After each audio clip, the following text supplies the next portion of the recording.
Students, आपका SV academy Rawla की online क्लासों में स्वागत है। क्लास 12 एग्रीकल्चर सब्जेक्ट एग्रीकल्चर जो अपने फर्स्ट लेसन था अपना कंप्लीट कर लिया था। अपना सेकंड लेसन है जैविक खेती, उसकी परिभाषा, महत्व व भविष्य। अब फर्स्ट ऑफ ऑल हमें यह पता होना चाहिए कि जैविक खेती होती क्या है और जैविक खेती की हमें क्यों जरूरत पड़ी है। यानी कि जैविक खेती का सीधा सीधा मतलब यह है कि संश्लेषित रासायनिक उर्वरकों का प्रयोग बिल्कुल कम कर दें और हम सिर्फ जीवाश्म खाद्य होती है जैसे कि वर्मी कंपोस्ट हो गया या फिर बायो फर्टिलाइजर है, इनको सीमित मात्रा में दें ताकि ना तो सोइल हेल्थ खराब हो, ना मानव के हेल्थ पे प्रभाव पड़े और इन्वायरमेंट भी अपना सही रहे। ये अपनी जैविक खेती है।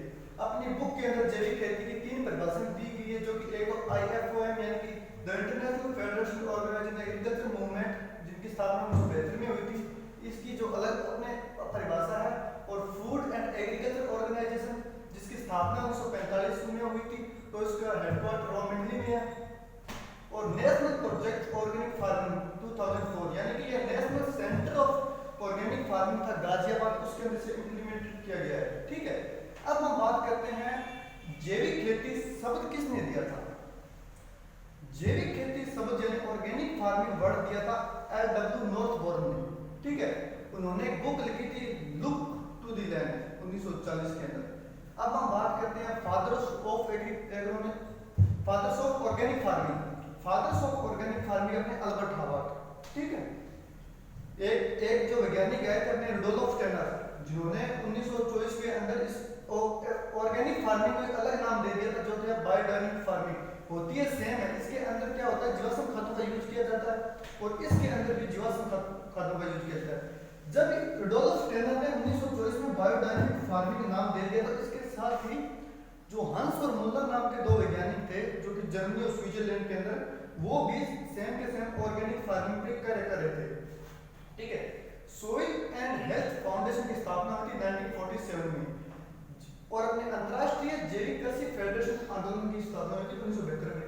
बिकॉज इस जैविक खेती की इसलिए जरूरत पड़ी थी क्योंकि हमारे देश के अंदर जब हरित क्रांति आई थी, तो हरित क्रांति आई थी तब हमें जनसंख्या इतनी ज्यादा थी हमारी और उनकी में खाद्य पूर्ति के लिए हमने बाहर से करीबन 18,000 टन गेहूं मंगवाया था। ठीक है, फिर हमने उसको इस तरह से यानी कि अपना फील्ड है उसको इस तरह से बोना शुरू कर दिया ताकि हमें अधिक से अधिक उत्पादन हो। हमें उत्पादन अधिक हो, चाहे इसके अंदर कोई भी फर्टिलाइजर डालें, कितने भी फर्टिलाइजर डालें, पर इसके अंदर उत्पादन अधिक होना चाहिए। पर अब उस टाइम के जो फर्टिलाइजर या रासायनिक उर्वरक डाले गए थे उसका प्रभाव अब देखने को मिल रहा है। अब धीरे धीरे हमारी जो भूमि है उनके अंदर जल धारण क्षमता और उनकी वैल्यू कम हो रही है, बिकॉज उनके अंदर जो सारे के सारे न्यूट्रिएंट है वो भी नीचे चले गए हैं। और जैसे जैसे हम रासायनिक उर्वरकों का यूज कर रहे हैं तो उसके अंदर हम हानिकारक कीटों के साथ साथ लाभकारी कीटों को भी हमने उनको नुकसान पहुंचाया है। ठीक है, और अपने एक बुक आई थी वेरी मोस्ट इंपोर्टेंट, जो बुक लिखी थी उन्होंने 1963 के अंदर लिखी थी, जो बुक आकाश नाम था उनका साइलेंट स्प्रिंग नामक बुक थी ना, जो 1963 में लिखी गई थी आकाश ने, जो कि बहुत ही महत्वपूर्ण बुक है।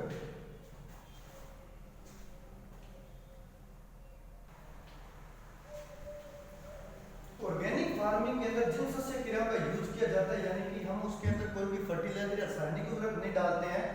हमारे जो पास में परंपरागत जो अपने वस्तु हैं, जैसे कि हमने कोई भी उर्वरक के लिए हमने कंपोस्ट खाद या वर्मी कंपोस्ट का यूज कर लिया। अगर कोई कीटों से अगर बचाव करना तो यानी हमने उसको जो फसलें होती है ट्रैप क्रॉप होती है उनको बो लिया। इसलिए हमें ऑर्गेनिक फार्मिंग को अपने बास्केट ऑफ टेक्नोलॉजी भी कहा गया है।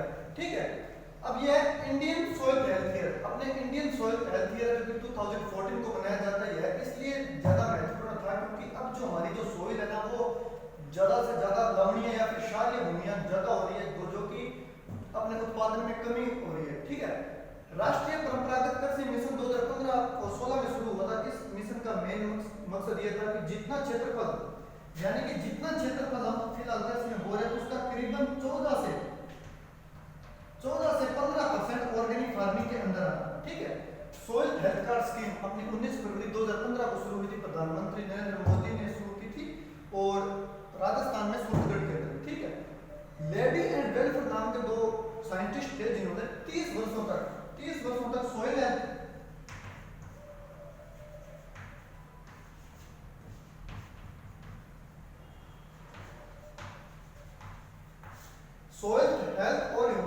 बारे में उन्होंने इसके ऊपर यानी कि रिसर्च किया था, यानी कि जो हमने रासायनिक उर्वरक डाले हैं उसको सॉइल के हेल्थ को क्या इसके दुष्परिणाम है और ह्यूमन को। जैसे कि अब अपने नॉर्मली देखते हैं कि कई बार क्या होता है कि बच्चा जब 3 या 4 साल का होता है फिर भी वो कई ऐसी जो रोगों से या फिर रोग उसके अंदर हो जाते हैं जो कि खाने से होते हैं, पर बच्चे ने तो अभी तक सिर्फ माँ का दूध पिया होता है। तो यानी कि जो उसके माँ बाप है, उसके पेरेंट्स जो ले रहे हैं फर्टिलाइजर युक्त कोई भी खाद्यान्न, तो उसका उसके बच्चे पे भी असर पड़ता है। ठीक है, अब हम बात करते हैं जो ऑर्गेनिक फार्मिंग है। अपना पहला ऑर्गेनिक राज्य, जो अपना फर्स्ट ऑर्गेनिक राज्य था ना, वो था उत्तराखंड। यानी कि फर्स्ट ऑर्गेनिक जो अपना स्टेट था ना, वो था उत्तराखंड। ठीक है, जो सेकंड था वो है अपना सिक्किम था। और सिक्किम को कब यह हुआ था अपने 18 जनवरी 2016। ठीक है, अपन ये सोचे ना भी कोई भी यानी कि ये कोई भूमि है, इसके अंदर हम पिछले 20 या 30 सालों से केमिकल फर्टिलाइजर यूज करें, तो इस फसल को हमें ऑर्गेनिक के लाने के लिए करीबन 2 से 3 वर्ष का समय लगता है। फिर आपने एकदम जो ऑर्गेनिक के रूप में हमने आगे की फर्टिलाइजर में ये होता है कि कोई भी जो फील्ड है ना अपना, यानी कि अपने फर्टिलाइजर इसके अंदर अपने 100 किलोग्राम डाल रहे हैं पर हेक्टेयर, इसमें 200 किलोग्राम, इसमें 300 किलोग्राम, तो एक जो अपने इंक्रीज होती है ना प्रोडक्शन की, वो जाते एक समय आता है वहां पे रुक जाएगी, फिर वो अपने समानुपाती और नहीं चलेगी। फिर जैसे जैसे हम फर्टिलाइजर इंक्रीज करेंगे तो प्रोडक्शन डिक्रीज होगा।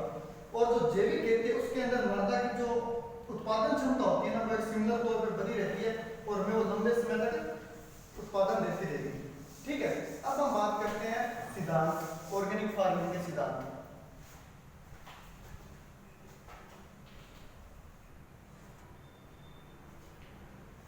जैविक खेती के सिद्धांत के अंदर हम देखेंगे कि जैविक खेती के 4 सिद्धांत है।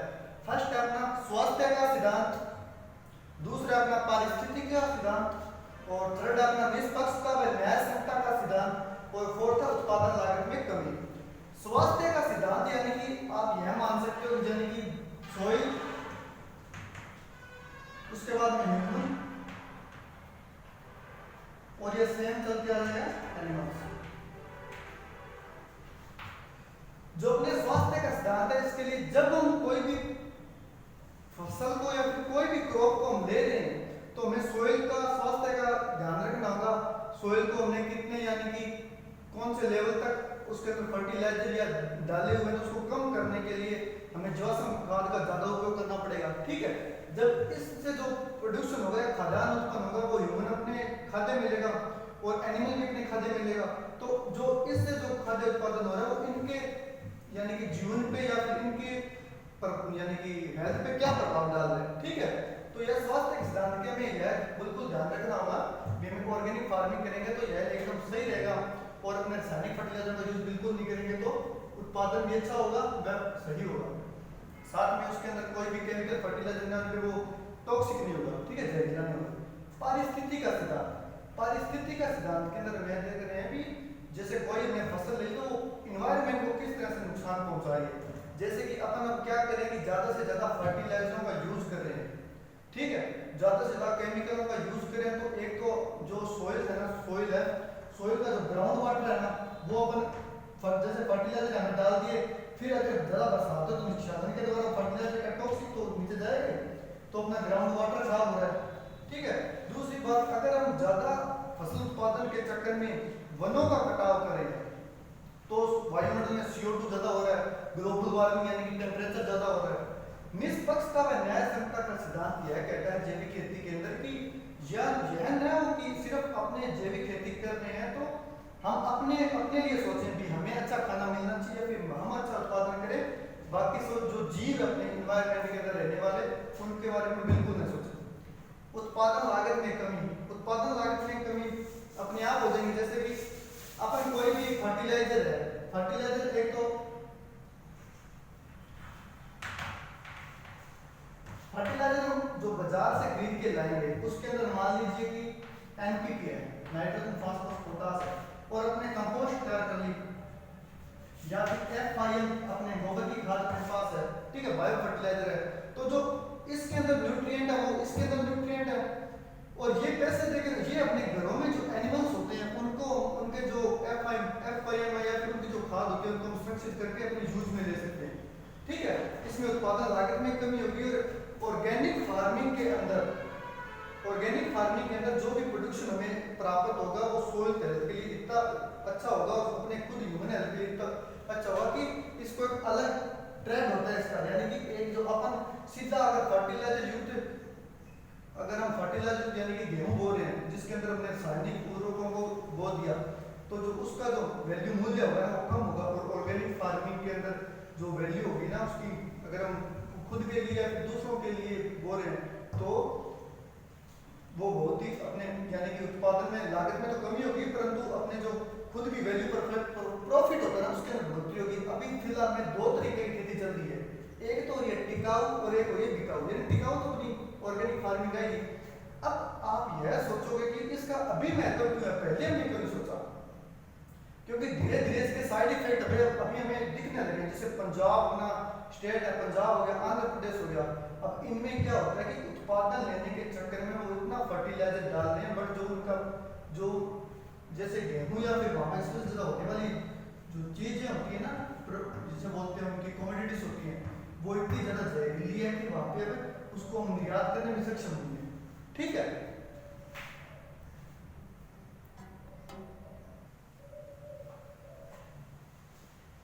अब हम बात करते हैं जैविक खेती का महत्व।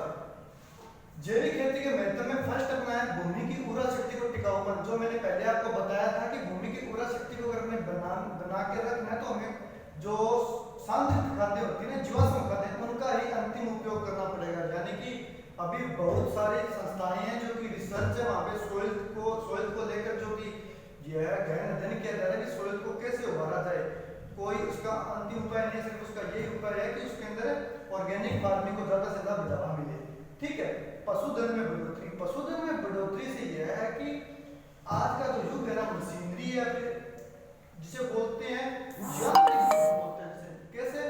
जैसे कि अपने भी आप आज अपने एक मानकर चलो अगर अपने खेत में कोई भी फसल बो रहे हैं ना तो उसके अंदर क्या है कि ट्रैक्टर से उसको यानी कि अपने उसकी बुआई कर दी, फिर अपने उसके अंदर जो टिलेज वगैरह का कार्य करना है होइंग करनी है वो भी ट्रैक्टर से कर दी, फिर कंबाइन का यूज करके उसको निकाल लिया, हार्वेस्ट कर लिया, फिर भंडारण के लिए भी हमने जो अपने क्या बोलते हैं एल्यूमिनियम फॉस्फेट या जो गैसेज मिलती है जो केमिकल युक्त होती है उनका यूज कर लिया। ठीक है, यानी कि 1 हेक्टेयर भूमि में कम से कम 2 या 4 पशु होने चाहिए। और ऑर्गेनिक फार्मिंग में पशुधन को बहुत ही यानी कि योगदान और बहुत ही महत्वपूर्ण स्थान दे रखा है पशुधन को। बाह्य अदानों में लागत में कमी, ये स्पष्ट बात है कि अगर आप ऑर्गेनिक फार्मिंग करोगे तो आपको इनपुट में कमी होगी और आउटपुट अधिक होगा। वातावरण की शुद्धता, हम केमिकल का यूज नहीं करेंगे किसी भी प्रकार के तो वातावरण तो अपना शुद्ध होगा ही होगा। और अपन जो कोई भी अगर वनों का जैसे कटाव ना करें, जैसे अपना राइस के अंदर मीथेन गैस निकलती है जो कि वातावरण के लिए बहुत हानिकारक है। वनों के काटने से अपने CO2 गैस ज्यादा अधिक हो रही है। तो अगर हम केमिकलों का यूज कम करेंगे तो ये गैसें बढ़ेगी नहीं, कम होगी, क्योंकि जीवाश्म खाद में जो न्यूट्रिएंट होते हैं वो उन्हें एकदम नहीं मिलते। जैसे अपने यूरिया डाल देगा उसका इफेक्ट मिलेगा हमें अगले यानी कि 2-4 दिनों में। अगर जीवाश्म खाद का यूज करें तो उसको धीरे धीरे पूरे साल भर मिलेगा पर अचानक एकदम नहीं मिलेगा। जैसे कि सोइल की हेल्थ बिगड़े, मृदा स्वास्थ्य के लिए लाभकारी, जीवाश्म खाद मृदा स्वास्थ्य के लिए लाभकारी है। ये तो अपने पहले बताया था मैंने आपको कि कोई भी जैसे स्वास्थ्य अगर मृदा का स्वास्थ्य लंबे समय तक न रखना है, लंबे समय तक किसी भूमि से अगर उत्पादन लेना है तो हमें जीवाश्म खाद यूज करनी पड़ेगी। फिर रखना कम पानी की आवश्यकता, कम पानी की आवश्यकता। जीवाश्म खाद होती है ना जो वो भूमि की वाटर यूज एफिशिएंसी यानी कि जल धारण क्षमता बढ़ाती है, इससे में पानी की आवश्यकता कम बढ़ेगी। कृषि उत्पाद की गुणवत्ता, कृषि उत्पाद की गुणवत्ता कोई भी जैसे एक केमिकल युक्त फर्टिलाइजर केमिकल युक्त कोई तो प्रोडक्ट है, एक अपने जीवाश्म युक्त प्रोडक्ट है, तो नॉर्मल सी बात है कि कृषि उत्पाद अपने वो ऑर्गेनिक वाला लेंगे। ठीक है, जैविक उत्पाद का लाभ करेंगे। इसके अंदर ये होता है कि अपन बाजार के अंदर आप अगर देखना चाहो तो देख लेना, अगर आप उसको बोलोगे ना मेरे को ऑर्गेनिक यानी कि कोई अब ऑर्गेनिक आने लगे, जैसे कि कोई भी प्रोडक्ट ले लेना उसको बोलोगे ऑर्गेनिक चाहिए, जिसके अंदर आपको जो केमिकल वाला होगा ना उससे उसका रेट थोड़ा ज्यादा हाई होगा। बिकॉज क्योंकि वो उससे बहुत अच्छा है। इसमें जो इस केमिकल वाले में है वो तो इसमें है ही है, पर जो केमिकल वाले में टॉक्सिक है वो इसमें नहीं है।